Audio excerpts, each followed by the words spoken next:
All right, welcome everyone to the HVAC 2.0 show. We are doing an open mat tonight, so there's only one topic that's for sure on the table, and the rest we're going to roll. So we're going to talk about online quotes. So I'm Nate Adams, your host, and joined by Jeff Howard in Indianapolis, Tanner Dickerson in Northern Alabama, and Reedy Ward in beautiful Pinehurst, North Carolina, and of course Ted Kidd here Howdy. to make sure that we can handle the truth or can't, either way. So something came across my desk today. I think it's because we're in Vegas right now. So you'll notice I don't have a beautiful background today because I'm sitting in an RV park in the middle of Las Vegas. Strangely enough, we are going to do Thanksgiving dinner at the Wynn at 8:15 in the morning on Thursday. Neat. So it was a buffet. And then do a whole bunch of escape rooms and some other stuff. So we wanted to to town if we're going to heading over there at a halfway decent hour. So we're here for the week until we get back out boondocking again. But I think it might have been because I'm here, but I got a Facebook ad for getting an online price quote for HVAC. And it's something that I've heard bounced around a lot for the last year or so. And there's some various tools for doing that sort of thing. So I figured we might just take a quick look through what this thing is and see what happens. So I got to click over to see what's going on this other screen. It's pretty simple. Ask you what you have. I'm just going to say a single family home. And all right, gents, what system should I say that we've got?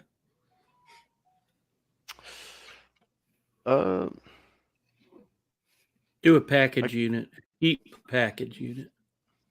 All right. Yeah, was there a heat pump package? Yeah. Did I miss it? C. There we are. Hey, this is the one that I thought was pretty wild. So up 800 square feet, 2 tons. Like, good Lord, who has the ductwork for that? So basically 400 square feet per ton. I mean, yes, that sounds like a great idea. I don't see how that could ever cause any problems. This is like 350 per ton, for 1,600 square feet, 5 ton. I was like, whew. And I did comment on their Facebook post. And they're like, well, that's how it works unless you got a really tight home in Vegas, and there aren't many of those. I'm just like, dang. Somebody hasn't used an Ecobee before. But it's kind of funny how we go ahead. It says, so basically they just said, this is the way we've always done it, so this is what we're going to continue to do. We might only have 2 functioning brain cells, but that's what them 2 are saying. So we ain't gonna challenge it. Can't have too many infighting when you only got 2 brain cells. Man, yeah. Who knows? I mean, let's say just for a moment that this is kind of close to correct. I mean, we've talked a lot about load ranges here. There's a Ryan Kerr. I can't imagine a 5 ton 1,600. Well, you better get to thinking harder. It sounds like a you problem. Imagine harder. It's just wild. I mean, it's whew, but I mean, we talk about load ranges, and this seems like, all right, so maybe it's somewhere between 2 and 5. I don't know. I mean, in tight homes, we see 1,000 square feet a ton for heating when it's 5 degrees out. Like, that's kind of wild. So I don't know. It's just it was interesting, but I was like, this is fun. What is this? So I'm gonna select 1,600 to 2,000 and one system, and I had to look this up. I'm not gonna put the whole thing through because I already put 2 leads through here. Well, actually, that's the rest of this. Is it's just email and phone number. But it's interesting. I didn't get an email, and it kicked me over to the website, and I was like, "Hey, wait a minute! It was just the website." But I didn't scroll down. Tanner, you actually were more patient than me and scrolled down. Mm-hmm. Yeah, what are you gonna do? Good. Abby made it. He said he was in the car. He was gonna try and make it. So sizing arguments aside, um, uh, part of this is interesting from if you can use it for bracketing. But Tanner, what did you find when you actually looked at what the numbers were? So the prices, they only offered 3 options, Okay. and it was basically a single stage Goodman or a single stage York, and that was basically it. It was bottom end was a Goodman, middle end was a 14 seer York, and then top end was a 15 seer York. And the prices on those were basically somewhere between 15 to 19,000 between the 3. Okay. And so to me, it seems like what this probably is they're trying to simplify so that way making it as easy as possible for people to look at options to buy and to buy things. They're just trying to make it as seamless and easy as possible, and then probably leaning more on the higher end of price. So that way when they do come out and they already agreed to 15,000, then that's going to cover any potential, oh, well, this is going to be difficult for X, Y, and Z. And so it's just kind of leaning towards the top end.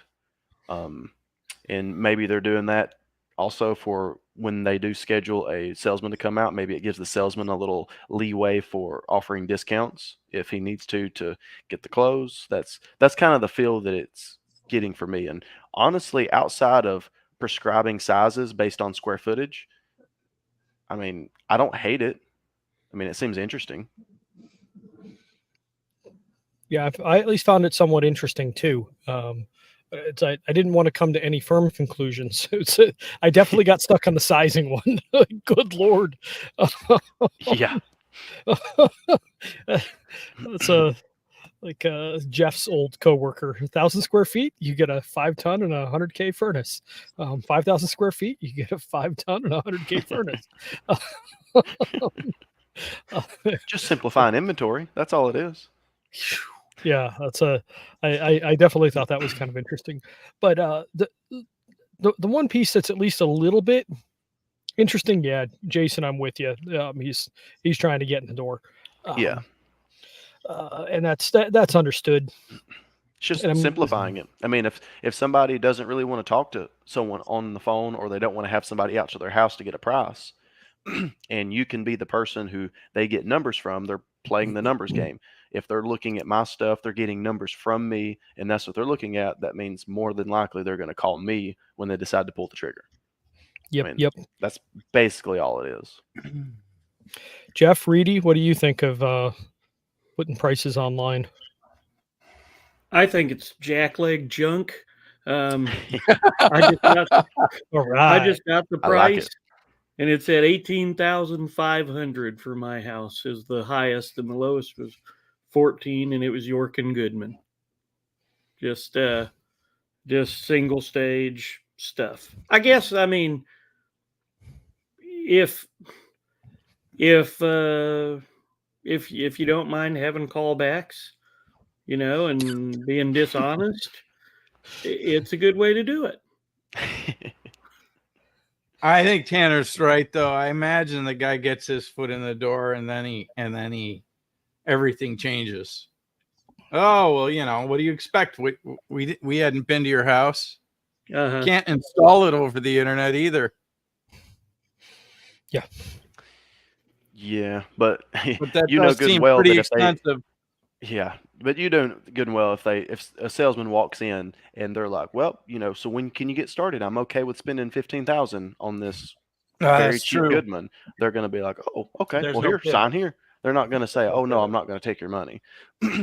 So The one thing I can see being useful here is hopefully giving clients an actually realistic range that they might be playing in. Because man, you read like Angie's List or wherever, and they're like, an air conditioner is between $3,000 and $5,000. You're like, oh geez. You pull your price list from like 99. Because 99 called, they want their price list back. It's Actually, kind of crazy. Some of the that's expectations. the feeling I was having too. Is like, at least they're not getting people some crazy low expectation that you have to fight against. Yes. So that is one, like, thank goodness. So I want to hear Jeff's thoughts on it. What do you think, Jeff? Yeah. It's happening more and more. I just wonder if they're service type users or another big software company that they're using to do their stuff, because they all offer that same BS load and whatnot. So they just may be utilizing that, not knowing any better. I don't know how far you guys actually saw on some of it, so I don't know if it's too bad. Again, getting a foot in the door. And actually it says here they'll send a certified tech, not a sales rep. Oh, Ted, you and I are fighting each other. So if they're going to send a tech and not a sales rep, maybe the tech can't sell. That's why they do it this way. Okay. So that's all on them. To each their I bought own. an ozone machine to go with it. Ryan says. But wait, for only $1,200 more, $1,000 gross profit. It's the one thing that can be at least somewhat useful there is the beginning of client education, but I don't know. We focus so much on trying to ask clients like, what's bothering y'all? And do you really want to lead with price? Although, like, it's interesting that they lead with a higher end price, because 14.7 for a low end system isn't that low compared to what we oftentimes see throughout the market. I mean, for single stage equipment, you could do it less than 14, can't you guys? Mm-hmm. Oh, I mean, it just depends on the company, honestly. Yeah. And you guys are saying 14 to 19, whatever. I mean, I got 12, 13, 13.7, 14.1. My high end's 15.6. So, I mean, again, I think I don't see it being too bad of a thing. So I'll play devil's advocate here. Say they've already gotten 4 quotes. That's what everybody's doing nowadays, right? I'm trying to play. They can go to my website, jump on there. They can kind of see if I'm in the ballpark. If I'm in the ballpark, great. Now they may call me, or if they see that I'm a little lower, they're definitely going to gauge interest and call me. Yeah. I just wonder, at though, would least it be it's better not to telling offer them it's ranges? 6. At least it's not telling them it's going to be $6,000. Yeah. Or I 5. have an alternative theory. All right. So quick story time. My understanding is back in the 1950s, when home, baking at home, like pre-mixed kits were a thing, right? General Mills introduced the thing. It was called like Betty Crocker or whatever. And it saved housewives tons of time in making their own cake mix from scratch. But women, housewives were feeling very guilty about using it because it just felt like it was cheating, And so what they started doing was they launched a marketing campaign that said, just add an egg. Even though it had like powdered egg in it and you could just use it, just the illusion of doing some work. And so then it's like I added an egg, right? My input went into this. I have some creative control over this process. It helped sales take off. It is the apocryphal story. I'll put the story in the chat if you guys want to read about it. I think the best value proposition of tools like this is it gives those few homeowners who like at least the illusion of having some control over this process. I think that's their best selling point. I don't know if the data itself is actually useful or helpful, but from sales process, it gives people, I am doing something, I'm adding an egg. So therefore my input into this is valuable and I'm getting some kind of custom solution. Well, actually, it's interesting too, because you're pointing out the fact that the homeowner doesn't want somebody coming to their house and having them be totally ignorant and vulnerable. Right. And so this actually gives them a bunch of information up front that helps them at least have an understanding of price. Like a lot of times I'm hearing from the guys, they go to somebody's house and they're like, well, isn't a furnace and air conditioner going to be $4,000? That's a big lift. I don't know. It's interesting. I thought all of us would come out with a highly negative thought process, because that's certainly where I began. I think largely because of the sizing. Yeah. Yeah. 4-ton Mike called. He wants his process back. Yeah. But, Yeah. I just wonder though if it wouldn't be better to have a range and to put different information up forward. You know, because like first of all, like the way they offered options was completely a missed opportunity there. Like if someone's Yeah. price shopping, and if they don't expect multiple options and then they get hit with options, the first thing I'm going to want to think is, what are the differences? And so Yeah, they where are didn't the provide smiley anything. faces? Yeah, they didn't provide anything like that. So I'm just going, the crap am I looking like? Why is the good one they're all the so same. much cheaper than this York? And what's the differences in in such? And so it's like right out the gate, that's a big missed That's a opportunity. huge miss, because that leads And- to confusion. Yeah. And then secondly, for prices, I mean, I just wonder what's the benefit of one number going, here's your price, versus giving a range of somewhere between this and this.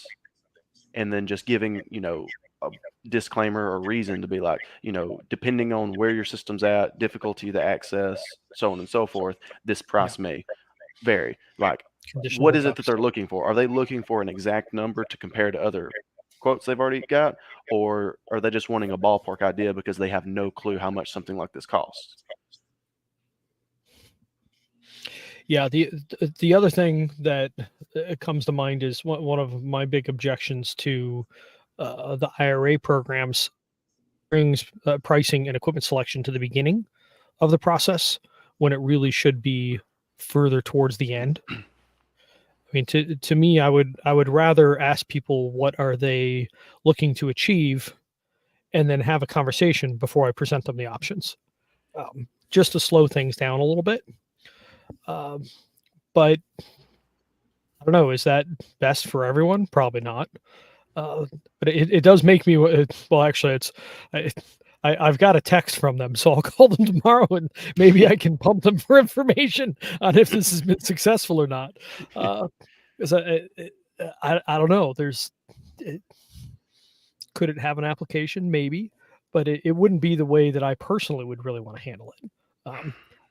I'd much rather give ballparks and ranges, and like, so what are you looking for? There's these various things, but then maybe not give all of the specifics, like the full specification of the system online. I wouldn't lean towards doing that, because if you don't get in front of them, I mean, that's a problem. I doubt that many people buy an HVAC system fully online. Plus, you can't, because sooner or later somebody's got to go measure and see what they're in for. There's no way around that. You can't send the crew the day of completely blind. Yeah. And especially if we're about to go into more of a economic, maybe not a full-on recession, but maybe so. If things start to slow down, especially depending on how the housing market goes, I mean, in order to do these types of things, you have to really be running your company like really fat. Like it's a fatly ran company, because your overhead's high. That's why your single stage units are, you know, $15,000. 15, So you start getting into those times, I mean, you're going to have to lean up. And so things like this, you know, you can't just give prices online like that and just assume high all the time, because it forces you to be on the higher end anyways. And it just makes that so much more difficult. And so, I mean, it seems like one of those things that, I mean, it's new. And so people are starting to try to do it because everything's moving online. But I feel like it's kind of in the early stages of people trying it and feeling it out and seeing what works, seeing what don't work. And I just don't see this method. I mean, people's been doing shitty work forever. So, I mean, I don't see the internet changing that. But, you know, maybe they won't at least be as upfront with how stupid they are about things like sizing, Like if you're a company and you're showing that, hey, I size your HVAC based on square footage, you're stupid. Like you are waterheaded. There's no other way to put that. And so I don't know how long you can openly be like, hey, we're stupid. Let me ring my bell talking about how dumb I am.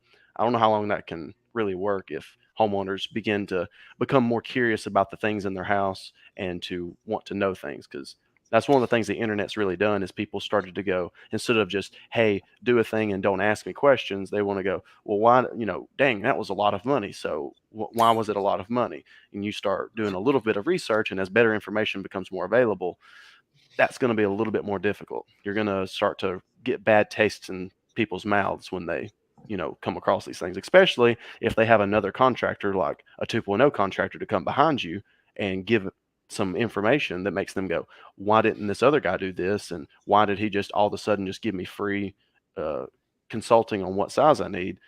That's just kind of asking for problems and something I definitely don't want to do. I missed an earlier part of this. So do they have pricing information at the end of the estimation? Is that right? Yes. If you scroll down, actually, that's one thing they should improve is put it towards the top, because I click submit and I get to their website and I'm like, damn it, this is not what I wanted. Where's the email? You asked for my email so you can send me the bid, and I check my email and it's not there. And then I get a text and I'm like, huh. So I felt kind of had, but if I had just scrolled down, I would have seen the numbers. I see. So here's a question then. Do you think that giving people some sense of the numbers up front builds, like, I don't know, consumer confidence? Because a lot of times people, contractors in general, are a bit cagey, right, about how things cost, obviously, because they have their own process for sales. But do you think homeowners who are just trying to get some sense of estimate would be like, oh, you know what, at least this guy puts his prices up front so I can make, in their minds, an informed decision? Do you think it builds some kind of credibility or confidence in the minds of people, homeowners? I think you're hitting on it there. Like, I think it's the very beginning. Like, they didn't quite go far enough. There's not enough educational material. Like other people have said, Tanner said that it should be price ranges. It should show different features. And so I think it's the beginning. And if they keep leaning in, maybe they'll end up having a thing. Like us, we're at the beginning. This software, it's got a long way to go. It's people, we don't want people asking why it's not perfect. It's like, well, because we don't know what perfect would look like until we go out there and test it, and then it's a brand new thing. Adjust it. Well, so Jay Trammell made a good point here too, and this is maybe not 100% true, but definitely has a lot of truth to it. Younger people would much rather text than call or search the web for info than ask a human. So yeah, there's that, and also, I mean, Jiminy, we have kind of a hard sell culture anymore. But I saw a joke. It's like, the joke's kind of on Gen X for really getting going with prank calls, and then the do not call list, which doesn't work. I mean, I never answer my phone unless you're plugged into my phone, because I know you're trying to sell me something. Now if you call into someplace, you're like, so I want to call someplace where I know they're going to try and sell me something. So we probably have don't somebody have come to my house long before I'm ready to make a decision, and then start pushing me hard to make a decision tonight. What do I got to do to get you to make a decision tonight? My manager just texted me and gave me authorization to blah, blah, blah. So in my bag here is a sleeping bag, and I'm planning on spending the night here unless you sign this contract.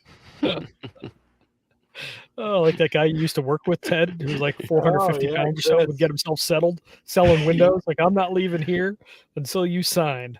Until you sign. He was getting himself ready for war. He was.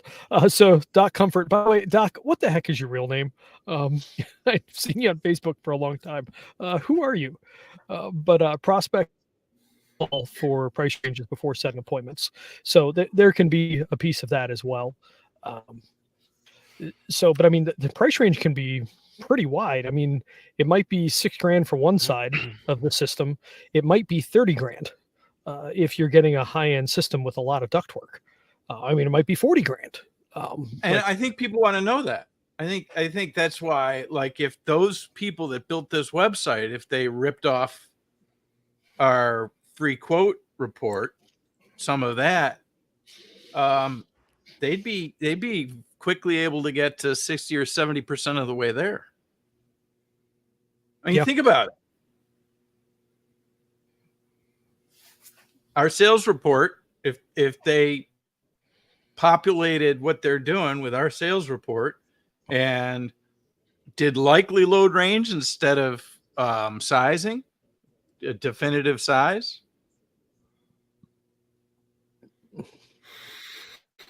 I definitely wouldn't say exactly what the size is. I don't think anybody here is going to disagree with that. I don't think we ever say exactly what the size is anyway. Right now, what we're doing is giving them narrower and narrower range based on, right?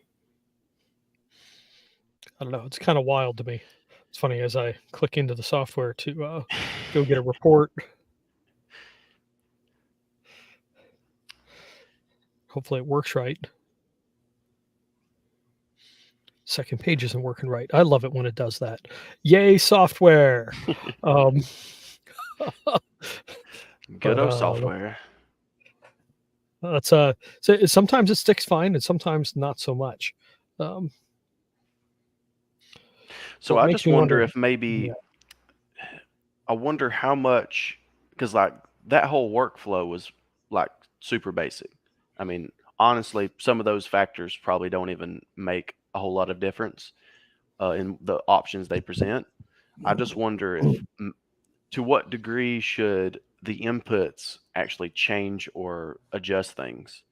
So like how detailed maybe it should be. You know, like what Abby said, if you kind of put it into their hands rather than just going, you know, if you have this size house, then here's what you need. If you have it more, you know, okay, well, where do you feel like your house falls into? You know, adjust this slider of whatever metrics that you want to allow them to adjust, and then spit out options going, here's kind of what we're looking at. If you're not really sure and you want to know for sure, here's the option you can go for obtaining that.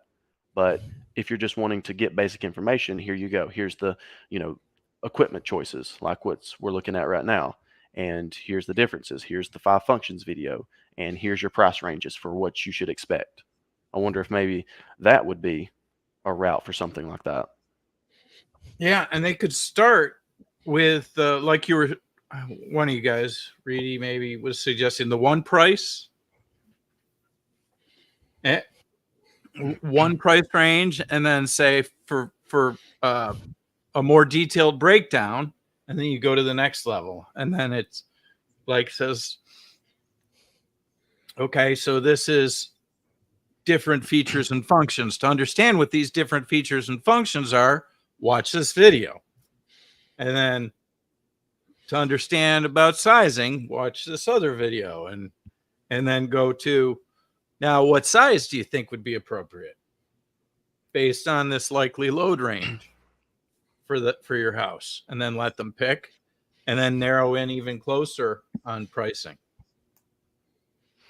Yeah. I mean, how nice would it be to have them go through all that and then have you show up with the comfort consult or the free quote report pretty well completed?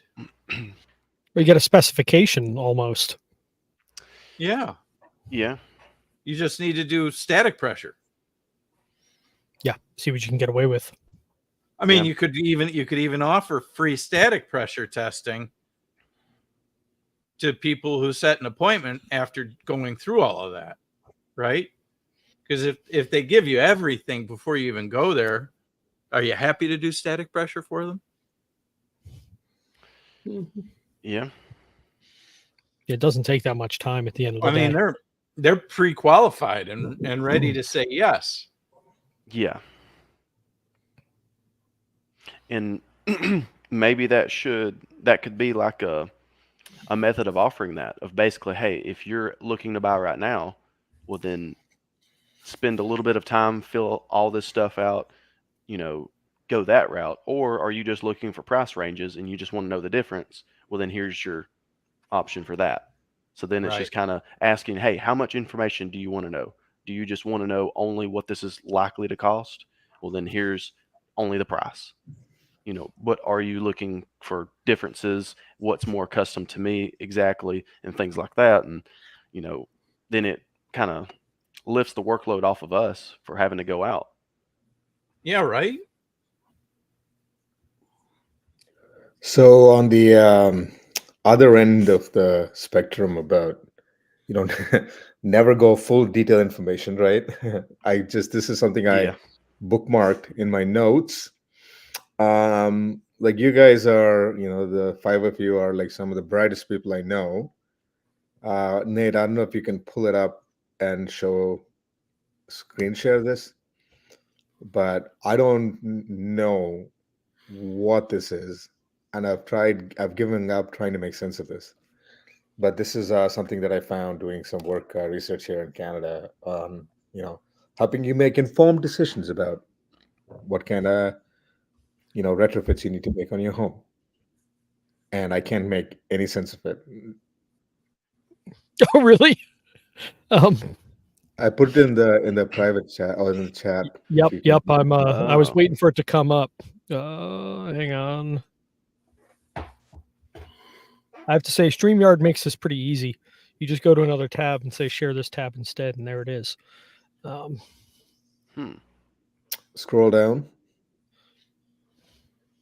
Holy cow. Yeah, this chart is something. Wow. Who are they hoping that's gonna look at this and be? Not me. Woo! What's Yeah. going on here, guys? Huh. I'm not even sure what I'm looking at right now. right. I like the colors. Well, so Man, we shouldn't all be scroll stuck. through the numbers. Scroll Is this through AI the numbers. art?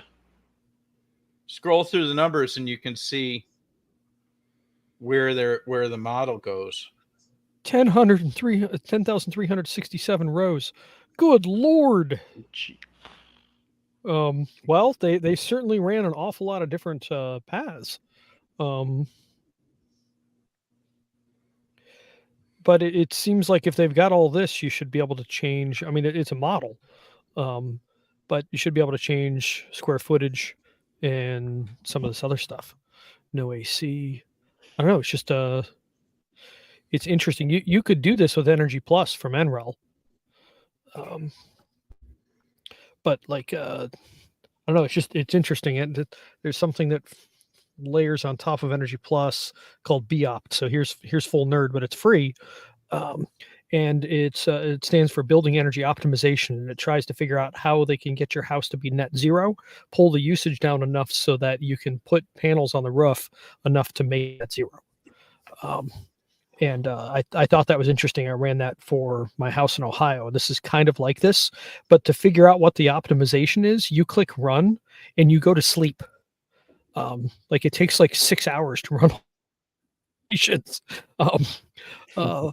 don't know. It's kind of wild. I mean, that's with modern computing too. It's not like we're talking a 286 here. We got a pretty fast computer. I don't know. It's just yeah. This is innovator stage detail hobby is what it strikes me as. Mm-hmm. I mean, if I'm looking at it and thinking like, I'm struggling a little bit, and then also I'm thinking, so well, each one's a model, I want right? more. Each line is a model. Yeah. Yeah, every line's a model.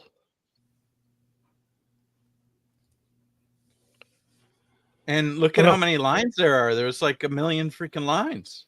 10,367 to be 10,000. exact. All right, Abby, you totally pulled us off at a different direction there. Holy cow. Yeah, no, sorry. I was just, if I mean, I am just a normal, homeowner, I guess. And if I went online and looked at, give me help me figure out what I need to do for my home, and I clicked on this, like I would just give up. Oh, I would well, just- yeah, Yeah. no, that's, yeah, yeah. I would That's just a think it's just so beyond my abilities that all of this looks like rocket science, and maybe it's not for me. And I'll just do a like for like replacement for the next, 20 years and call it good. I don't think this is for consumers. No, that one wasn't. But it's funny, if it's not for consumers, I don't know who it's for, because Right. as someone who can run a model, I'm like, I want to be able to adjust inputs and see what comes out the other side. Because I don't have a 1,700 square foot house with no air conditioning in Toronto and mediocre insulation. Tanner, are you muted? Or is that just I me? am. Yep, There you that go. was me. Try again. But I do agree, Abby, if I'm hearing what you're saying correctly, you're basically kind of using this as an example of if you have too many things, of homeowners going in and being like, oh, this is just way too much for me, I'm done, and just like quitting halfway through. Is that right? Yeah, I can. So this is a very extreme example. I just Yeah. pulled it up just to set a very low bar for how terrible these can be. But there's a couple of other examples I can put that up. But you have to like click and click and click, and in the end, it'll say, "Oh, we'll just send you a thing to your email." And like, even me, who's really interested in this stuff, you just lose interest, right? And so it just seems like a sales call and thing rather than something that's actually helpful or useful for me. So the example that you guys pulled up the first time, where you do this and then at least you see some numbers, something tangible, like that to me is already a little bit more valuable than some of these other tools that I've used. As low bar as it Yeah. is. Well, I think actually your organization is the target for Volta, or an organization that would say, this to me feels sort of like CSG. Like they probably do measurement and verification. Yeah, Conservation Services Group, by the way. They Modeling. used to run a lot of the utility programs. This is where Ted and I come from, and actually, this is partly where Abby lives. So, Yeah. we come from being boneheads. So when we see something like this, we're like, "Oh, look, bonehead." But I found that to be unsatisfying, bonehead, because I can't go play with the model. If you're going to give me so much detail, I need to be able to play with the inputs. One of their partners is Hero Engineering. Well, that's funny. How big is the cape, I wonder? Pretty big and green. And suspiciously gay looking.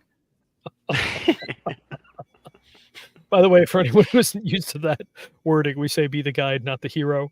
Because if you play the hero in a story, you can be the hero, the victim, the villain, or the guide. And if you play the hero, you're very likely to turn into either the victim or the villain. If you play the guide, you let the homeowner be the hero. Usually life is a little bit easier. And man, we all wear our capes and we have our things that we do. I know I do. Yeah, it's kind of wild. That is fully being the hero. Wait, let me tell you all about this. I did that in a home performance so much, and it's like 30 seconds in, the eyes just glaze over. That's part of where the moniker House Whisperer came from. So at least when I told people what I did, they at least gave me 5 seconds of interest before they glazed over.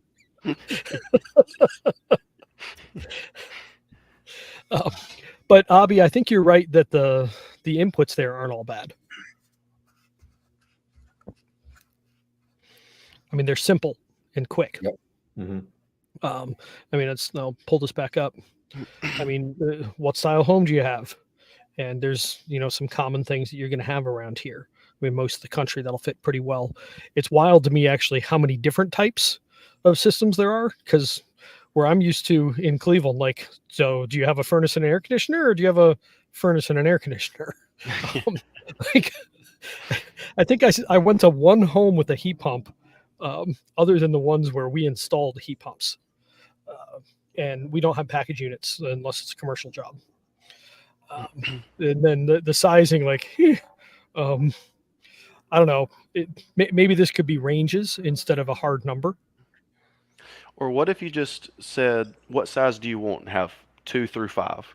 And then in parentheses say, if you don't know, you can go with what you currently have, but this may have to change later. Something like that. Yeah. Because the danger here is I think people could anchor on, online they said I should have this size. It's like, well, you need a 1.5 ton, not a 5, and like that's a big drop. So I don't know. Do you guys find that a lot of people know what square footage their house is? Yeah. Okay. Yeah, most at least have a decent idea. Yeah, I mean, they might say 14 or 1,500 or something like that, but I mean, 1 in 10 have no clue. Yeah, but the vast majority will tell you oftentimes within a square foot. It won't be 1,400. They bought a house recently. You did? No. I'm guessing they probably bought a place recently and they have that square footage just memorized off the top of their head and things. Mm-hmm. Yep, in their mind. And even if they didn't just buy it, they've probably got a pretty good idea. So, all right. Well, Jim Foltz had a couple of good comments here, actually. So in reality, if it's just a qualified lead generator, it's just bait. And if you want details, you have to begin the engagement.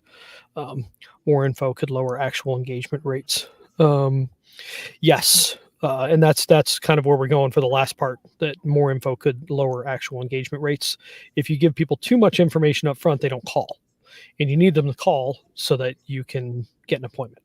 I mean, that's how it is. When I sold cars for a little while, they'd just constantly say, like, get them in here, stop talking, get them in here.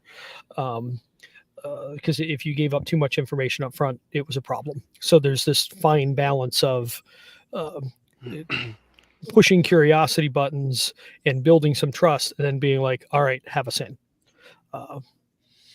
And I don't know, that almost strikes me like the comfort consult, or not the comfort consult, the free quote, not even that. I'm tired, guys. The 4 words, questions. Nate, use words. Words, use your words. What are your words? Good Lord, I'm struggling. That's the wonders of a live show, right? None of us are perfect. That's for darn sure. That's in the green room earlier. I kept being like, Tanner, I can't hear you. It turned out that I had my Bluetooth headphones still connected. They could hear loud and clear 15 feet from where I'm sitting. Jim had another pointer to, I suspect when you were going into this, you're expecting at the end to say, here's the price of your equipment, fill out the shipping address, and put your credit card in here. And yeah, that could definitely be kind of where things might be expected to be heading as a consumer. Like, oh, I can get a quote. Yeah, but you can't sign for it now. That's not how this works. A friend of mine, oddly enough, with the name Gil Friend, he's an investor in a bunch of things, lives out in California, and he's like, so we need to simplify the HVAC installation process, like drastically. And I'm like, huh. So we have 2 separate pieces of equipment connected by refrigerant lines that may or may not need to be replaced, and the thermostat line, and it has to be hacked into somehow an existing duct system. I'm like, you're really limited on your economies of scale here. Like it's not a manufacturing thing. So it's tricky on all that stuff. But anyway, Jim, thanks for watching, by the way, and thanks for the comments. So Jack, I can barely read the comments. Not wearing my glasses. What platform is this? Actually, I don't know. Upfront. Oh yeah, you're right. Yeah. So, and I mean, there's some ways to do stuff. I mean, we've got an attempt here. I'll flip over to what ours is. Need to put this up. So, I mean, here's the contact form for an example client in my account. So you at least get their information. And this is, I mean, the only things that are required are zip code and email, which is interesting. Must be just a view that I've got here. Email should be shown in here required, or it's already collected too. And then there's at least some questions about what they're trying to fix. So it's coming at it from a different way, trying to get people thinking rather than giving them some upfront information. But I don't know. It's it seemed worth a conversation, and we're 45 minutes in on this topic, so it was enough for us to like. So I feel like we've gone back and forth on is this a good idea or not? What's the cost of what? I wonder. Doc, can you talking 2.0? Or you talking I have no idea. Yeah.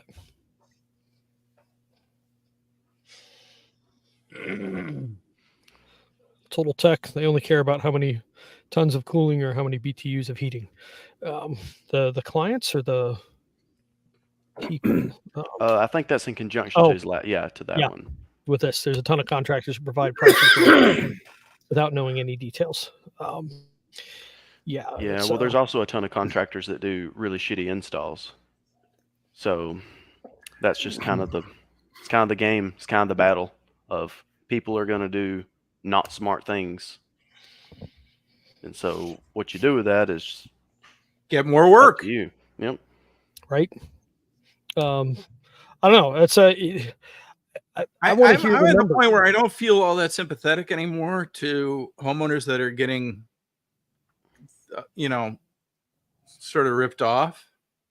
I mean, we are in an environment now where there are plenty of resources available for them to do a little bit of homework. Yeah. So to the extent that they make bad decisions, I'm completely over it. And my perspective now is to give them a path to make good decisions and give the HVAC contractor a path to help them make good decisions, but not have any responsibility for them making bad decisions. It's like, it feels like such a better place to be. Help me out here, Reedy. You still up? No, I bet he's asleep. There he is. All right. Reedy's a 5 a.m. wake up guy, so we have him up past his bedtime every time we do this.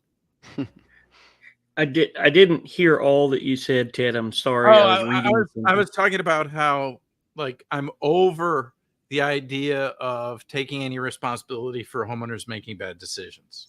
Oh yeah, I've been over that since I was born, I think, because I've been burned, and I mean, this right here, this is kind of, if you think about someone who uses drugs or is addicted to something, this software that we've been looking at, it's sort of enabling that same behavior. It really makes us, or whoever engages in it, complicit. And it brings right back to us this same level of responsibility, because at the end, it says in there, oh yeah, we're going to come out and we're going to measure your duct. You get to pick the equipment, but we've told you the size. We're going to measure your duct and your static pressure, and that's it. Well, at that point, you're the expert, and you let it go, and you're going to get nailed. And so it really goes back to this idea of ranges and how powerful and effective ranges are. We use ranges on voltage, on capacitance, on refrigerant charging, on pressures, on airflow. We also should use ranges on sizing equipment until they're ready to dig in deep. And on pricing. That's right. and on equipment features. That's right. Like our range of equipment features, these 5 different columns. And then if you want to understand what those features are, we got all these smiley faces.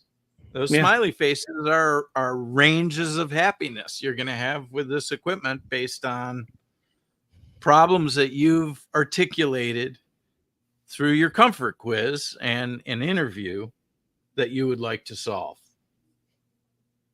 And so I guess where I was going with it, Reedy, is the idea being we can't dictate to them not to make mistakes, but we can fully lean into providing them with everything that we are able to give them to avoid making mistakes. And if they choose not to meet us halfway, okay, you tell me the specification. And I part of this, I think, I mean, I'm still evolving, right? But I think Jeff's short stint at the Suspiciously Gay Duo and the terrible leads they sent him on got me kind of over the hump, because I would debrief him every day and he'd be telling me about these crazy leads he was on.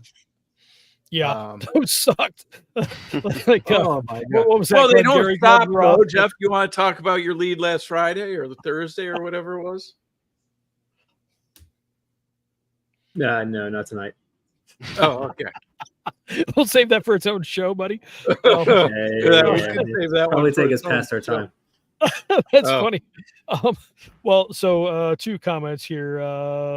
So Doc Comfort asked basically how much for what I was showing there. That's the basic account is $6 a month for HVAC 2.0. It's at app.hvac20.com. And I'm just about to put onboarding up for it so you can actually use it. But Total Tech, how do we incentivize the customer to choose better systems via the heat pump evolution? So this is a challenging one. Shoot, who was? Oh, it was Abby had to drop, but he and I were talking about heated seats and heated steering wheels. And Ted, you and I have talked about this a bunch too. Like, until you have a car with heated seats, you don't understand how nice heated seats are. Like, well, and now I'm understanding how nice ventilated seats are, and I'm starting to be pissed. Yeah. So now you don't want a car that doesn't have ventilated seats. But the hard none of my cars have ventilated seats. So I'm going to have to go replace all my cars now. Yeah. Here is we can't necessarily give them the experience. But that is one thing that we try to do with the 6 functions, which is everyone intuitively understands how the HVAC in their car works. It's variable speed, it's variable output, it's got fresh air, it's got filtration, and it has dehumidification that looks like the air conditioner button. If you explain that to people, they do start to go click, click, click. And they're like, so the system you have now doesn't do any of these. Would you like any of these? And that's one way to at least begin to build the value. Abby calls it the value discovery process, which sounds like I should work for some Fortune 100 company using terms like that. But it's true. Like, if you go in just assuming that it's all about SEER or something, we don't talk about crazy stuff. Yeah, SEER doesn't freaking matter. Actually, SEER can hurt you more than anything at this point. Yeah, you make somebody uncomfortable because they're like, what does that even mean? I'm going to spend an extra $3,000 for 2 SEER. And then when you tell them that that's going to save them $60 more a year, they're like, if you're lucky. What? Whereas if you tell them, well, it's going to give you 5 stages and you're going to get much better dehumidification and it's going to be quiet. And yeah, like all of those stacking benefits that do matter to some people. Yeah, it is a stacking benefit issue. Another thing that you could do to incentivize them is get it yourself and put it in your house and prove to yourself that it works. Because once you prove to yourself it works, then you can really tell it to the other people and prove it to them. A lot of the good systems, like the Greenspeed, they have a nice app. I show everybody my app. I show them what it costs me Yeah. to dehumidify, heat, and cool, running my fan. And you know what? If it feels great, which it does, then they're more likely to buy than not. It's a little investment up front, but it's worth it. Thousands of dollars Yeah. up front. But Which honestly, yeah, if you don't have it yourself, you're not going to be able to talk about it well.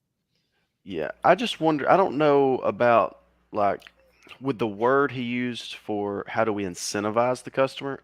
I don't. I don't know if that's the best way to think about it because really a lot of it's going to come down to what type of issues do they have with our current system, and what are the known issues and the unknown issues, and then how do you pair that with the benefits of whatever heat pump that you offer and connecting those dots because people will pay a whole lot more money to get rid of pain than they will to buy features. And so it's just the trick there is how do you connect that? And sometimes people will have issues, but they just don't recognize them. And so that's where it really just comes down to all you can really do is go, hey, like he just pulled up. It's funny you just pulled this up. It's really here are the differences. What are concerns for you? And Yeah. What do of you these want? concerns, where's the pain? And is it worth the additional money to do away with this pain? And that's what will drive things in the long run, really, is that sort of thing. Not as much of, hey, there's this brand new system, it's 24 SEER, you'll save so much money and this and that and blah blah blah. That's you. I mean, you're going to get the people who just want the best thing, period, and they don't really like. That's just their process of buying things. Is hey, what's the best? Give me the best. Outside of those people, everyone else is just going to be like, is it worth it? And if they don't truly feel like that, if the value doesn't exceed what the price is, they're just not going to buy. Yeah. And so that's really where it comes down to. And for this type of thing, the value is alleviating pain. If if someone has suspicions of humidity problems for potentially mold for crawl space issues and things like that, the value is going to be high because that's a major pain. That's something that they're constantly worried about. So if they can go, oh, this is something that can help alleviate this thing that's always on my mind every time I walk in my front door, that's when they're going to be like, okay, I am open to this higher end heat pump that you're offering me here. Right. By the way, here's the install choices that I couldn't get to work on the other one because I input something wrong. um, Good job. But this is the other three. It was totally user error. Like I vaguely remember what the heck it was I did wrong, but not perfectly. That's for sure. But yeah, I mean this is you show them how they get various things. Or this is one option. I'm not saying there aren't other ways to do this, but I mean Jay Trammell's got a great story here. I installed a heat pump outdoor unit because I couldn't source a condenser Friday, but couldn't get the vent done, so just hooked it up as a heat pump for the weekend.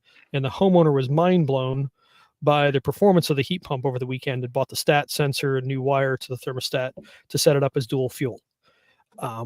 Like that. Yeah, a lot of people are liking the way these modulating heat pumps feel.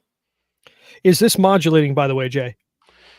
Or is it just single stage? I'm Well, I mean, wondering if it was even in that situation, single stage is going to show a ton of benefit.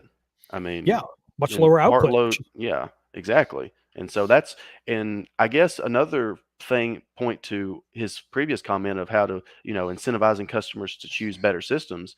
Well, a good chunk of that is going to be sometimes the people's first step is going to be a hybrid. If they have a single stage AC gas furnace, just getting a single stage heat pump hybrid is going to be that first step of just Yeah. kind of getting a feel for it and go, oh, so this is what this can feel like.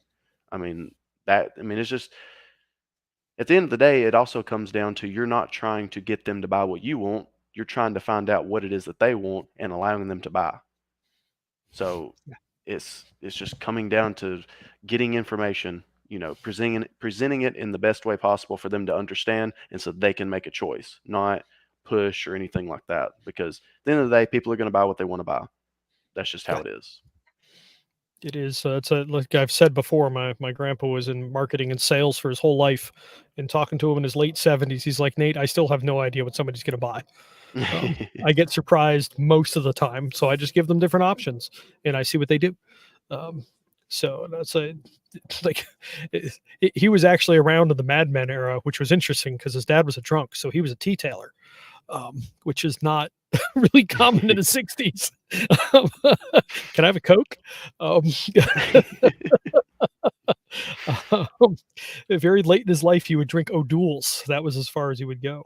But anyway, it was funny that he's like, yeah, I don't know what they'll buy. So don't assume what people will buy. Give them options, but don't twist their arm.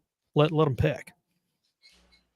Educate and offer options. Yeah, but that is a good story, Jason, about that type of scenario of really blowing people's minds as to how that works. Like that's always a cool story like that. Yeah, and I checked the other day. Is we're going to start transitioning to the old school Monday meetings where people come and they share their lead stories for the week, frustrations, how they're doing learning process. And so if anybody wants to try the free quote process and get help, we'll be talking about that in the future. We're going to be leaning into it. So, Reedy, how would you describe what the Monday meetings used to be?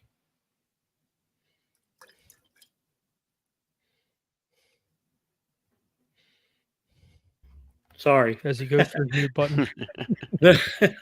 The Monday meetings that we did when I first got into HVAC 2.0 were invaluable to me because they taught me things that I had no idea about. And the reality of that is that you're around people who know a lot of stuff.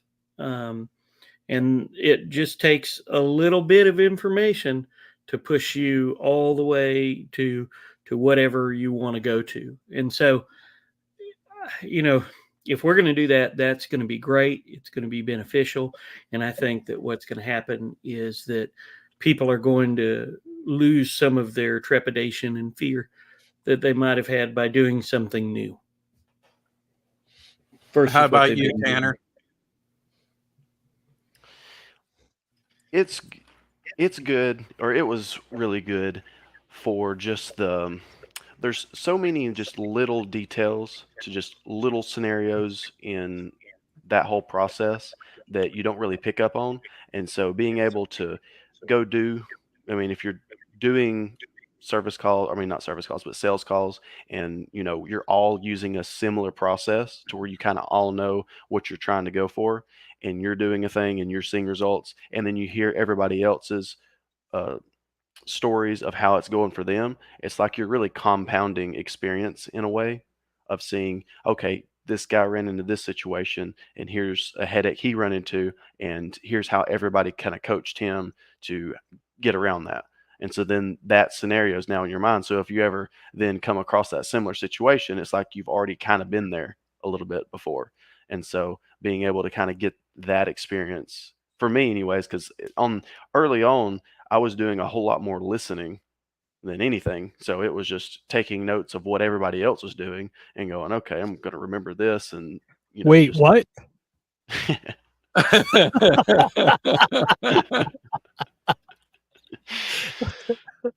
Yep, it is true. But yeah, that part was great.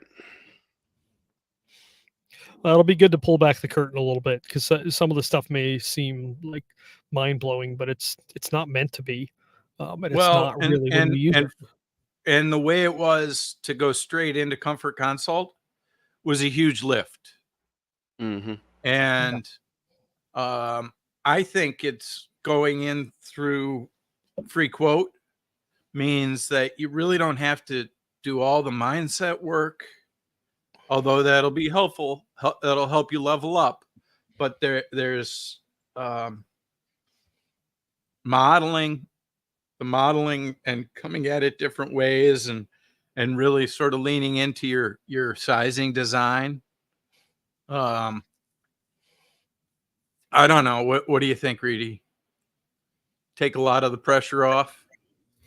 Yeah, it definitely would. I mean, I know how to do attic work and crawl space work. I knew that, but there were some of the finer details that I didn't know. Like it never occurred to me once, not one time did it ever occur to me until I saw this on Facebook that you could use a blower door to size equipment. It never occurred to me. And I'm a licensed HVAC contractor, and I considered myself a professional, but it's because I was fed a line of things that wasn't really true. And I wanted to be better. And so, here I am. It was a heavy lift at the start because we were trying to build something that worked and was going to be duplicatable. And Right. it is. And we didn't even have the bugs worked out of Comfort Console at the time. Right. So it took grinding through stories and things and just trying. And you had to figure out how to sell Comfort Console because you don't have support of your office. Yeah, that's right. That's exactly right. So all of that stuff was sort of inventing as you go. That was a very tricky thing that we had to figure out for a long time. So now the Comfort Console is pretty well polished. But the struggle there is if you don't have a consistent process and you're only offering the Comfort Console to the people who you think might be right. It's just like your grandfather's story. Yeah, exactly. You don't know what they're going to buy. Plus, like, that's not. You got to offer it to everyone. Yeah. You got to offer it to everyone and document that they declined. Because then later when they call with comfort complaints, you say, oh, that's great. Remember when we had this discussion about doing a comfort consult? Your mind was a little bit focused on the fact that you didn't have heat. So you just wanted to get your heat replaced. And so you probably don't recall that I did offer to perform this thing called a comfort consult. And we're happy to do that for you now, if you like. Exactly. You need to leave room to maneuver, if nothing else. You always want to be offering something that's beyond what they're going to choose. So there's some room to maneuver going forward. Instead of the consumer putting you in a box, you put the consumer in a box. Yep. Every time. You got them in that box that, remember when we offered you static pressure and we showed you that video that explained the importance of static pressure? And see where you signed here saying that you declined the offer for static pressure. It's exactly it. I mean, all this is a real challenge because I see Jim Foltz hopping in, load calcs, airflow testing, customer upgrade options, just the beginning of building quality reputation, keep the bar high. So part of the struggle here is you want to offer all of those things, but a lot of people aren't going to take them. So what we're trying to do is make sure that butts are covered and that they were offered good options regardless of what they ended up choosing. And that has been, Jim, that is such a painful realization because if you've been following Ted and I for long, we used to give people a hard time for not doing Rolls Royces all the time. Or we could say a Tesla Plaid or something like that, but not absolute top line. But a lot of people don't want that. And that's okay. Some people don't need it. Look, I need it. My furnace broke. I'm going to be in this house another 2 years. I just need heat. Right. I mean, it's not up for us to decide. It's not up for us to decide. Yeah. And that's a struggle. And that has been a very hard conclusion. And that's a mindset thing. Yeah. That's no capes. You leave the cape in your closet. No capes. Yep. Yeah. Don't try to rescue them. Give them the option of rescuing themselves and see what they do. So we'll talk about more of what that looks like moving forward. And don't worry, we'll still have various topics because this was kind of a whim earlier. And if we went for 45 minutes, that was kind of funny. So Anyway, anybody else got closing thoughts before we head over to the after party? Thanks for coming. Yeah, appreciate all your comments. And please, if you want to experiment with the free quote, go sign up. We need lots of people using that free quote because it's probably still pretty broken in places, and we need to fix it. Yeah. We got it to version 1.0, but it needs to be at what 1.3 before I think it's going to be great. But it's at app.hvac20.com, and I'm just about done with onboarding. This week I should hopefully have that up so that you'll have some videos that you can watch and learn some of the finer points. Maybe we'll talk about onboarding next week. Yep, we could do that. Or we could tell stories, Mr. T. Well, we'll tell stories and do onboarding. There you go. All right. Well, we will see everybody next week. Thank you for coming. And hope you have a wonderful week and a happy Thanksgiving. Happy Thanksgiving, everybody. See y'all. See y'all. See ya.